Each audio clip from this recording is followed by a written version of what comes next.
জিল্লুর রহমান উচ্চ বিদ্যালয়ে এসএসসি পরীক্ষার্থীদের বিদায় ও দোয়া মাহফিল অনুষ্ঠিত। ব্রাহ্মণবাড়িয়া সদর উপজেলার সুইলপুর অবস্থিত জিল্লুর রহমান উচ্চ বিদ্যালয়ে এসএসসি 2026 পরীক্ষার্থীদের বিদায় সংবর্ধনা ও দোয়া মাহফিল অনুষ্ঠিত হয়েছে।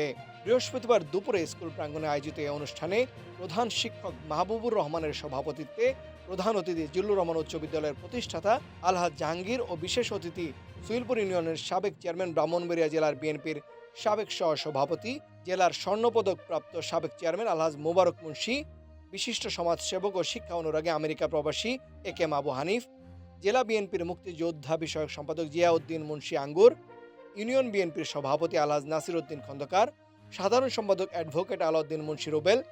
উক্ত অনুষ্ঠানে স্বাগত বক্তব্য রাখেন সিনিয়র শিক্ষক বাবু কৃষ্ণ কুমার দত্ত। অনুষ্ঠান সঞ্চালনায় ছিলেন উবাইদুর রহমান। 1969 সনে যখন আমরা এসএসসি পরীক্ষা দিই, কোন সনে বললাম?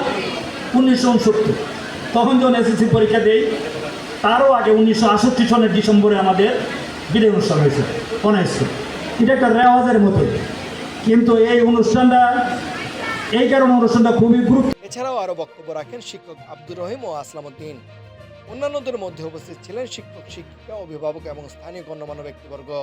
অনুষ্ঠানে বক্তারা এসএসসি পরীক্ষার্থীদের উদ্দেশ্যে বলেন, জীবনের একটি গুরুত্বপূর্ণ ধাপের দিকে তোমরা এগিয়ে যাচ্ছ।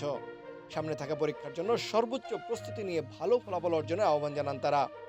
পাশাপাশি শিক্ষার্থীদেরকে দেশের ভবিষ্যৎ হিসেবে উল্লেখ করে নৈতিকতা ও অধ্যবসায়ের মাধ্যমে নিজেদের গড়ে তোলার পরামর্শ দেন বক্তারা।